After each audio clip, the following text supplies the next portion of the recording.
Vacco, guarda, Vacco, qua abbiamo la domanda delle domande. Vacco, niente, non ti interessa un cazzo.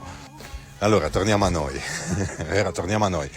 Ma se ti metto una bistecca davanti mentre fai acqua, cominci a correre? Un bel tomahawk, cosa vuoi? Tomahawk, fiorentina, chianina, Black Angus? No, io l'ho già so.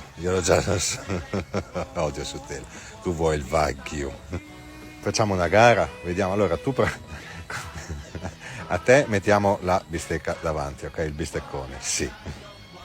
E a me cosa mettiamo davanti? Già tanti staranno per rispondere, ma non importa.